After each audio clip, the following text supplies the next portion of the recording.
I've literally had thousands of people ask me about the Trans Ams used in Smokey and the Bandit 3, and if they ended up becoming kit cars for Knight Rider after the movie wrapped. Alright, well, maybe not thousands of people, but at least hundreds. Alright, there were a few dozen. Alright, fine, it was only Bernard Finkelstein from Sheboygan, Wisconsin who wanted to know. But as my motto has been for the last 30 years, if a Finkelstein asks, the Knight Rider historians deliver. So here you go. Here's everything we know about the Trans Ams used in the 9-time Oscar-nominated film Smokey and the Bandit, Part 3.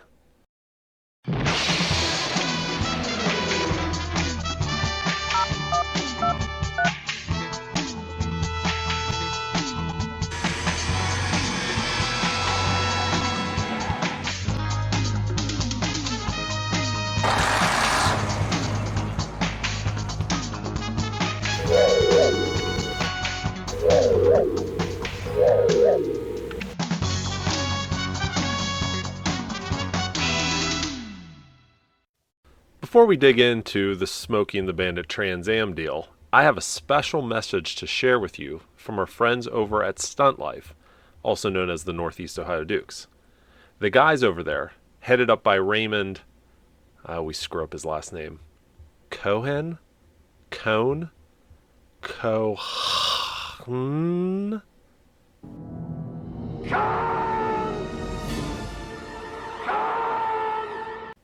Just kidding, Ray. Raymond Kahn. They've spent so much of their own time and money to bring you incredible General Lee stunts over the last 15 years, along with 2 incredible movies that you guys need to check out. Well, they're working on their 3rd movie now, and they need your help. Here, take a listen. Hi everyone, my name is Patrick from Stunt Life and the Northeast Ohio Dukes. I'm here to tell you about our 3rd movie that we just completed. It's a 3rd in a trilogy, the first 2 being Stunt Life The Wild Ride with Raymond Kahn and Stunt Life The Bandit Project. Both of these movies, by the way, are available on YouTube to watch for free, but we're gonna need your help with the 3rd installment. The 3rd installment is called Stunt Life The Motion Picture. It's fantastic. The stunts are unbelievable. The acting is incredible. Guaranteed you'll enjoy it. But we're gonna need your help getting it published. We're asking fans of the 80s TV shows, Knight Rider, Dukes of Hazzard, Fall Guy, Hardcastle and McCormick, all those shows that we grew up with, and loved. We're going to need some help getting it published. We're looking for small donations. Anything $20 or more will get your name at the end of the credits, so you'll be able to see your name attached to an actual motion picture. So a link to see the trailer for this new movie and for our PayPal will be listed in the description below. Northeast Ohio Dukes and Stunt Life have been providing awesome stunts and awesome content for the past 16 years.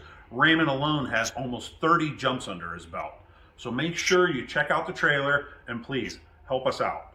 We're planning on many more stunts in the future. We're even possibly working on a Knight Rider jump. We're trying to put something together. It's in the works right now, but you'll possibly see it in the future. Please help us out. Remember, Northeast Ohio Dukes and Stunt Life. Thank you very much. Admittedly, we know much less about these specific Trans Ams than we do about the ones used in Knight Rider. I mean, we just really haven't dug into the minutia of the making of Smokey and the Bandit 3 like we have on Knight Rider. You know, that's why we don't call ourselves the Bandit historians. Anyways, what we do know comes from our way overanalyzing of all the little details, as we always do. So let's take a look first at the Bandit Trans Ams, and then we'll give you our thoughts on whether or not these cars made their way over to Knight Rider to live out their final days in a turbo boost of glory. Smokey and the Bandit 3 was released in theaters on August 12th of 1983, earning a paltry $7 million on a $9 million budget. So, by all accounts, the movie was a bomb. But fortunately, it did give us some big screen Trans Am action. The TAs used were 1982 models, despite the movie being filmed from October of 82 through January of 83, when the 83 Trans Ams would have been available. There were 2, possibly 3 Trans Ams used to film this movie. So let's start by taking an in-depth look at the screen grabs of the Trans Ams throughout the movie. I'll point out the various details as we go, and then we'll kind of piece it all together at the end. Here we go. Alright, so the first time we see the Trans Am in Smoking the Bandit 3 is this glorious scene where the car is jumping out of the garage, which doesn't really make any sense, but anyways. So what can we see about this car in this first scene? Well, first of all, this is your standard black and gold Trans Am. This paint scheme design was offered from 1982 through 1984. It is wearing the N89 TurboCast rims with hubcaps, which came in two sizes, 14-inch and 15-inch. 14-inch were available 82 through 84. 15-inch were only available in 82 and 83. These are 15-inch rims. But for the most part, the outside of this car is completely stock. You will notice that the front fender here has already been replaced. I'm thinking that this scene was filmed probably later in the movie. In fact, it might have been one of the last scenes to film because it's one of the few jumps that this car had, and maybe they were saving it for the end in case something like really broke. But if you notice, this fender's been replaced because they repainted it gold, but they did not add the decal stripe. The stripe that goes across here. You can see the stripe is here on the bumper, but it's not here on the fender on either part. All right, so as we move forward, we do see that they did add a little bit of a skid plate, which is actually very reminiscent of some of the skid plates on the Knight Rider cars. This is a Universal Studios production after all, so it's possible that they borrowed some of the design of the skid plate. Maybe if Universal had a template to fit on the Knight Rider cars, maybe they used the template to fit on here since it's the same body. I don't know. The car comes in for a landing, and take a look at this. The only other thing I wanted to point out, it has its factory dual resonator exhaust, but look how crooked it is. These are the two mufflers you see right here. These should be centered on the car. So this one should actually be like right over here, and this one should be over here. So the whole exhaust has already been knocked way out of line. All right, so then the car comes in for a landing. Not too much we see here. We've got a rear view mirror, we've got a sun visor, we've got a seat belt showing right there. Let's continue forward, see if there's anything else good. They added a CB antenna. Did the car have a CB? No, look at this. The car did not have a CB antenna during the jump. You see that? There's no CB antenna, but then we cut over to here, and look at that. There is a CB antenna. And also, look at that license plate. I don't know if it says Georgia, but the Bandit license plate there. And then here, all of a sudden, it's super dirty. All right, so then the car spins around. Actually, interesting, look at this. It is the same car because there's that fender missing the stripe again. So this is the same car. They must have just added maybe they pulled the CB antenna off during the jump. I bet you that's what they did because when the car was jumping out of the garage, the antenna might have gotten hit, so they probably removed it for the jump. All right, so the car spins around. We got a Confederate flag plate on the front. Other than that, like I said, the outside of the car is stock. All right, so now we move to the inside. And what can we see in here? Again, pretty much totally stock, except for one little detail, which I'll show you in a minute. So we've got the sun visor, we've got the dome light, we have the base Trans Am interior. So you could get two different styles of interior, this base or like a luxury trim. The luxury interior on an 82 Trans Am would have been the Viscount seats, also known as the PMD seats, the same ones you see in KITT. And looks like I believe this is vinyl, or part of it's vinyl back here. It looks vinyl. But you can see the seats are these high back with vinyl on the side and this different fabric in the middle. This would have all been cloth or leather if it was the Viscount PMD style. All right, we also see these seatbelt guides here. Now, this L-shaped seatbelt guide was available in 1982 and early 1983 Trans Ams before they switched over. Not too far into the 83 production year, they switched over to a different style. So this, again, is another one of our cues as to the year of the car. We still haven't fully narrowed it down, but this tells us it's in 82 or an early 83 at this point. All right, so then we get this shot of the car driving over the camera, and then yet another jump, And if you look closely here, first of all, I love how his cowboy hat's sticking out the T-top. If you look closely here, that stripe is on the fender. So it's kind of hard to see. The stripe is there on the whole fender, and the Trans Am decal on the side. So this could have been a jump earlier in the movie, or this was a different Trans Am. Whenever the outsides are pretty much from the factory without too much modification, it's really hard to tell the difference between the cars, especially when they're optioned the same. So that's why I said at the beginning, we don't know if there were 2 cars or 3 cars, but this very well could be the same car we just saw jumping a minute ago.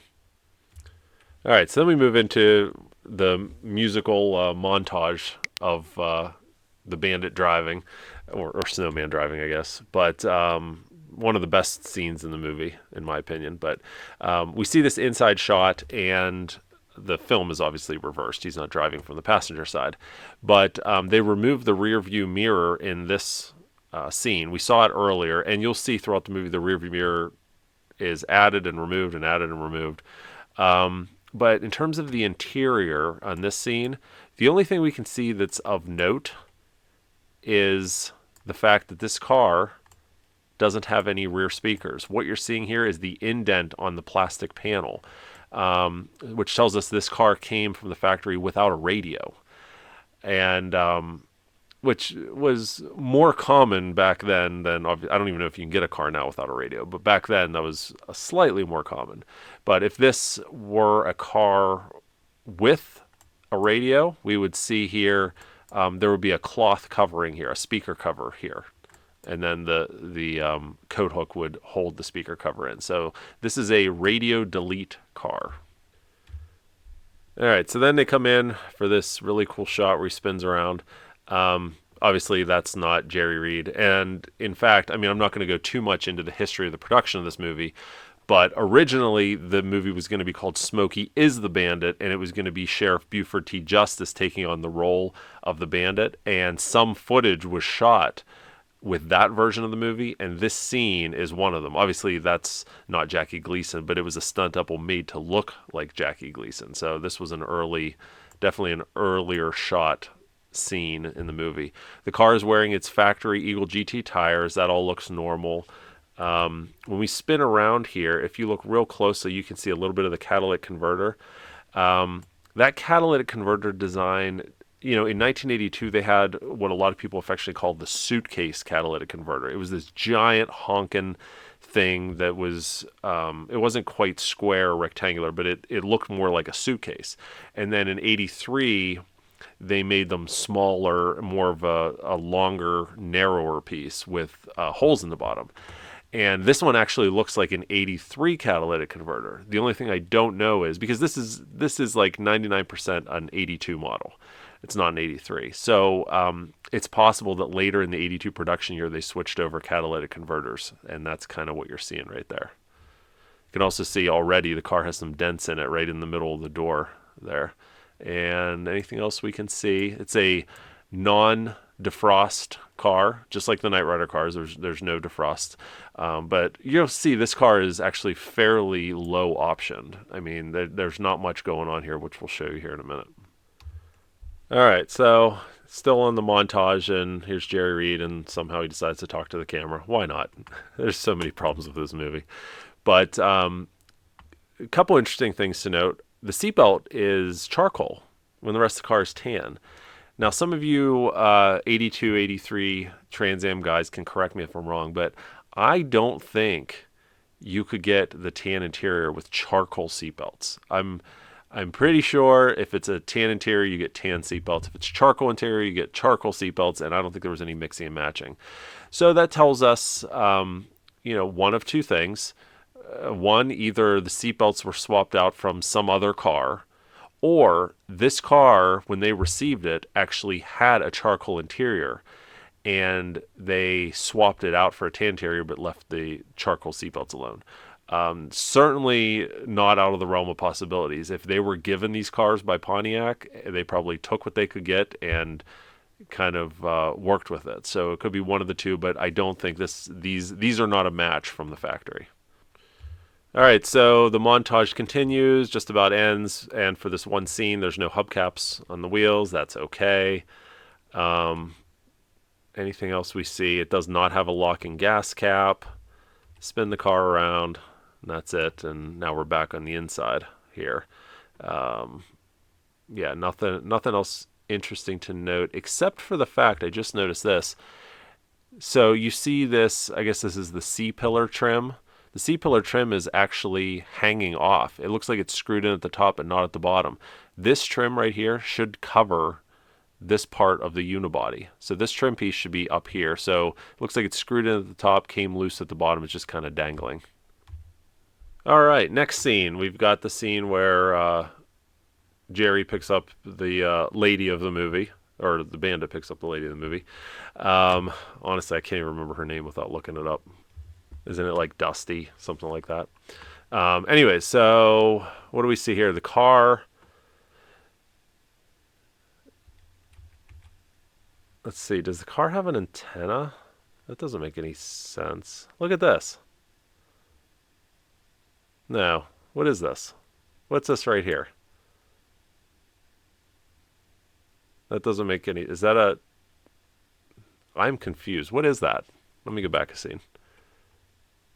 Yeah, you don't see it there, but you do see it here. It almost looks like there's like a super tall antenna right here, doesn't it? That is not the case. I'm not sure what that is, but yeah, that's not an antenna. Is it? Look at that. There's something right here. It almost looks like a CB antenna on the fender, doesn't it? Right here. Because remember, you can even see in this same shot in the background that there's no speaker cover here. So this is a radio delete car. So what is this we're looking at here? There's another one here. This is the CB. I think this is the CB antenna, the one that's mounted on the back. But it almost looks like there's a second one right here. Do you guys see that? Interesting.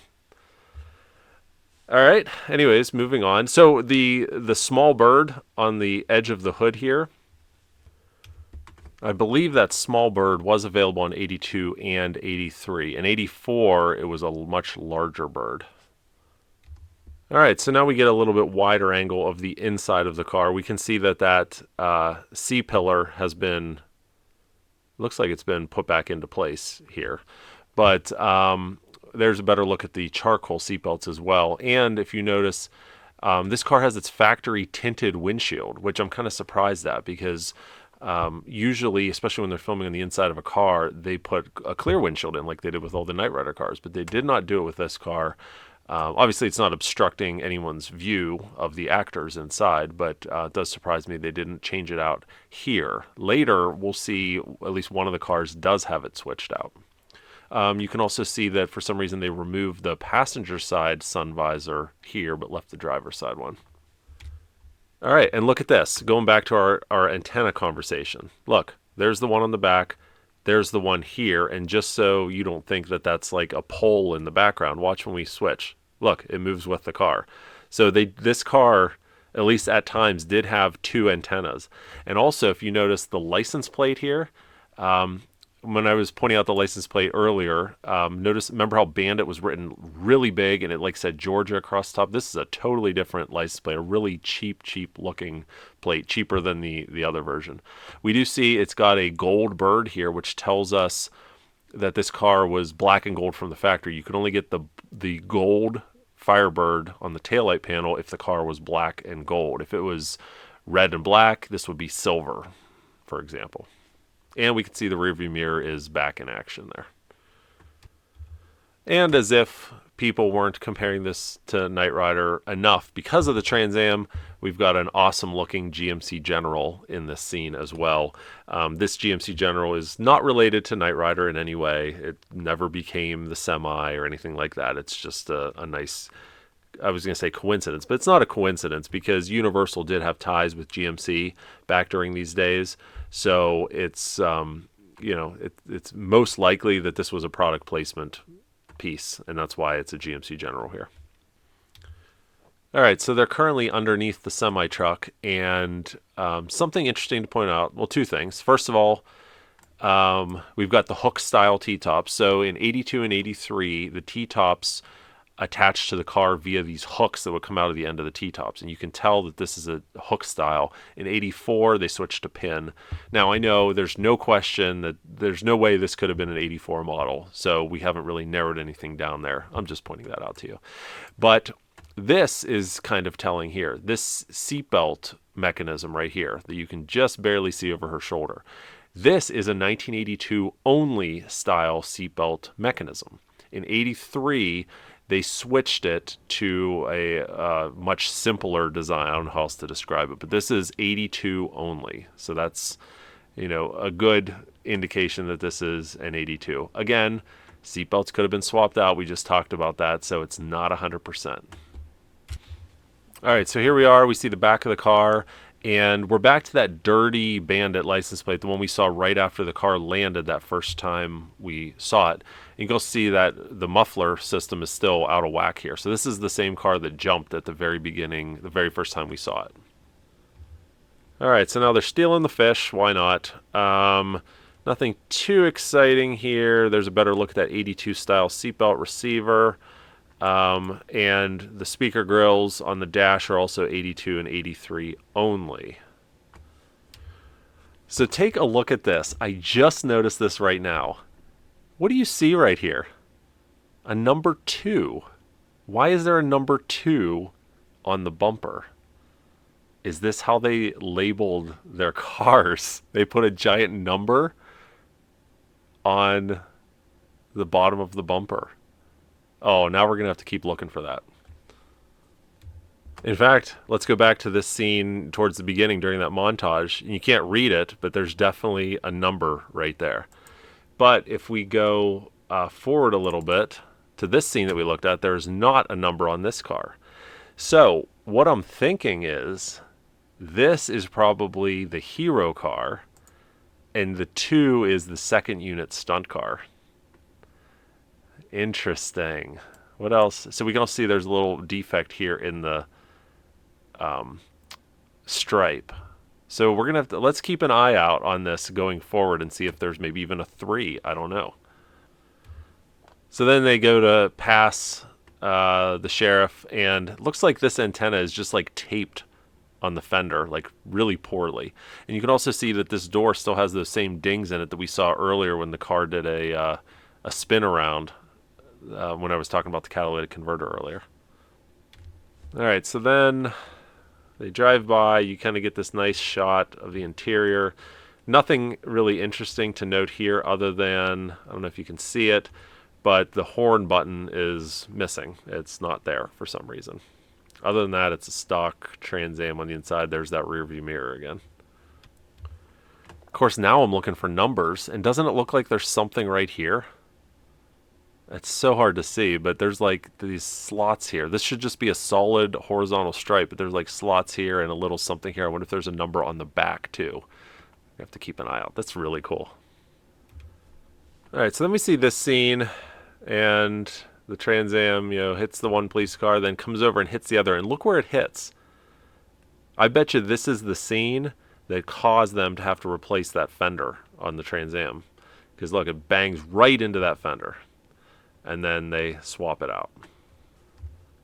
Yep, there's that number 2 again, right there. All right, so now they're entering this construction area, this gravel pit, whatever, and take a look at this. There's car number 1 right there. So what does that tell us? Obviously, there were at least 2 Trans Ams, but part of me thinks there were 3. I think the one not labeled was the hero car, and then cars 1 and 2 were stunt cars. That's my guess. And you can even see underneath here, this deflector piece is broken off, or it's hanging down. So they probably wouldn't drive the hero car like they're driving this car. So, and the front bumper here, I mean the license plate, this does not have a license plate bracket on it. So let me take you back here. And you see how this car has a license plate bracket? It's held in here. Actually, hang on a second. there's something funky going on here too, because look, you can see the stripes underneath, which tells us that's not a bracket, that this plate was actually cut for some reason. Hang on. Let's see, then we go back to this scene where we first discovered the 2, and it's that same plate. It's cut out in the exact same way, but here the car has a 2. Remember this defect we talked about right here? Stand by. Let's just see. No, this car does not have that defect here. So there's something funky going on with these 3 cars and this license plate. This license plate is cut out.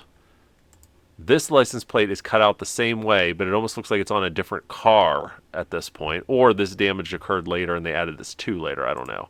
And then you've got this plate here, which is not cut out at all and just kind of slapped on the front of this bumper without a license plate bracket. Interesting. All right, so then they pull in to this restaurant to get some food. We can see here this is the car that had the fender replaced, right? And when it pulls in, at least from this angle, you can see it's car number 2. Same license plate, same, you can just see that defect in the stripe right there. All right, so then they get out. And take a look at this. It's really hard to see.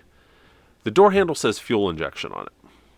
There's a sticker in there that says fuel injection. So in 82 and 83, but you could get either your standard 4-barrel carburetor or you could get the 5.0 liter Crossfire fuel injection. This tells us the car has the Crossfire fuel injection. And to get the Crossfire fuel injection, if you got that, you had to get the WS6 suspension package, WS6 or 7, I believe. And I think the only difference between WS6 and 7 is one has disc brakes, one doesn't, I believe. Maybe there's different sway bar sizes too. But either way, you get the 15-inch rims. So this is how we know that these are 15-inch rims, and you get the power bulge hood that this Trans Am has. And yeah, here's a better look at those 2 antennas also on this car. All right, so then you get this great angle. And then when they zoom in, you can see a decent amount about the inside of this car. You can also see this piece hanging right here actually should be snapped to the roof. This is the seatbelt. It covers the hole in the headliner for the seatbelt. And this is an 82 only style cover as well. In 83 and 84, they had a tail on them that helped to hold them in place. But when we look at the inside on the dash is all stock. Like I said, it's missing the horn button, as you can see here. We can also see that this car is not equipped with a power trunk release or a rear wiper, obviously, because we've seen the outside, or a rear defrost. If they were, their buttons would be in here. So, like I said, this is a bare bones car. You can also see the top of the window crank right here, which tells us it doesn't have power windows. And there's a scene later on, I think, I don't know if I have a screenshot of it, where you can see it does not have power locks either, because you can see that there's no buttons on the door. So again, fairly bare bones car, although it did have the Crossfire fuel injection, which was definitely considered at the time an upgrade over the 4-barrel. All right, and just to tie it all together to be 100% sure, there's the best look we get at this fender, missing the replacement fender, missing the decal here, and we can see it's car number 2. So putting all that together, we know that the car that jumped at the beginning was car number 2. Car number 1 was seen in the in that construction site earlier and probably some other places, and there's possibly, most likely, a hero car as well. Yeah, here we go. Here's where you can see that if there were power locks, the buttons would be right here, but you can see it's just a blank plate. All right, moving forward, we can see this car has lost a hubcap. It's pretty standard for these cars without them being secured. All right, so then we enter this, stunt show at night. What can we see here? It's got the full license plate. The license plate doesn't have those notches cut out. This might be stunt car number 1. Obviously, you can't really see much here as to which car is jumping. One of the headlights pops down, and on the impact, the headlight, fell down. So this is interesting. Then we get to this scene, and all of a sudden the car is sporting a tow bar receiver, just like the Knight Rider cars had. Now this is a different design. These stick a lot further than the ones did on KITT.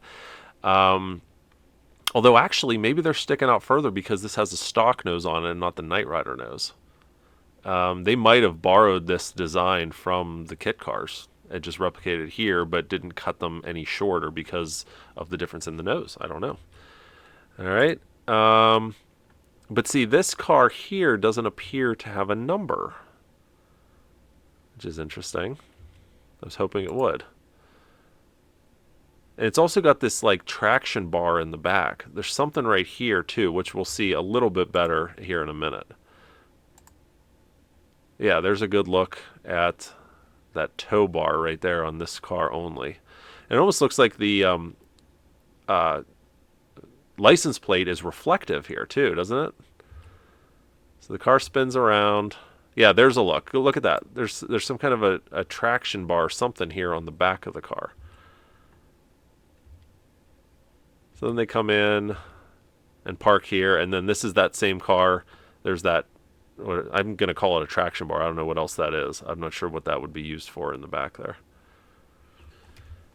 All right, so then they have their quiet moment here. The car pulls in. You can see there's a number there. Can't read what it is. And then the car pulls in. There's that cheap Georgia Bandit plate. And there's a better look at those markings there. I think those are just defects in the stripes. I don't think there's any kind of numbers or anything back there.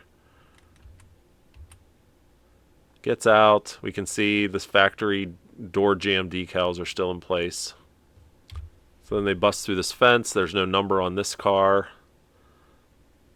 I'm not sure what that means. Maybe they numbered them halfway through the production. I don't know. But there were at least two, right? We see 1 and 2. So there's clearly at least 2 cars. Most likely a third, a hero car, be my guess. Look how dusty the car's getting. Dusty. All right. Moving forward, yeah, there's those defects. There's that dirty Bandit plate. And then they come to the end here. And all of a sudden we've got Burt Reynolds, which I don't have a screenshot of. So there we go. I mean, holy cow, there was a lot more to unpack than even I thought whenever I started filming this. So lots, I hope you just learned a lot about these cars that were used in this movie. So now let's kind of bring it all together and tell you if these cars were used in Knight Rider. All right, so were these cars used in Knight Rider? I don't think so. In fact, I'm almost positive they weren't. These are 1982 Trans Ams, fairly sure of that. And the show, we know from our extensive research and analysis of the show, we know that they had 6 different 1982 Trans Ams throughout the course of the series. And we can track each one of those back to their origins from the factory. And we know none of them made a detour here to Smokey and the Bandit 3, which I believe was filmed in Florida also. Also, the filming dates of this movie. So this movie was filmed October 26th of 1982 through sometime in January of 83. The train derailment that gave Knight Rider a whole bunch of 1983 Trans Ams happened on November 11th, I believe, on Veterans Day of 1982, which would have been after they already started filming this movie, when they would have already had their cars. So we know that none of these cars were from the train derailment, which would make the most sense. You know, they'd had all these cars, send some down for filming of Smokey and the Bandit 3, but they had already started filming Smokey and the Bandit 3. So I don't think these cars are connected to Knight Rider really in any way other than just the coincidence that they look like what KITT would have looked like as a stock Trans Am. Now, did any of the parts from these cars end up on Knight Rider? Well, if you think about it, these cars were probably really trashed by the end of filming of this movie. So they were probably junked, it would be my guess. Probably even the hero car. I don't know. But it's possible that they took the rims off and sent those to Knight Rider, because it is all Universal Studios productions. So it's possible parts from these cars ended up on Knight Rider. But as for the whole cars themselves, I don't think so. I don't think these cars ever ended up on Knight Rider. All right, guys. I hope that clears up some mystery around Smokey and the Bandit 3. If you've never seen Smokey and the Bandit 3, it's worth a watch only for the few cool scenes that the Trans Am is in. Story-wise, it's pretty terrible. But that's all I got for today. Hope you guys enjoyed this, and let us know in the comments below if there's other things of this type that you want us to analyze and research and possibly debunk. We'd be happy to do it. Thanks for watching. We'll catch you next time.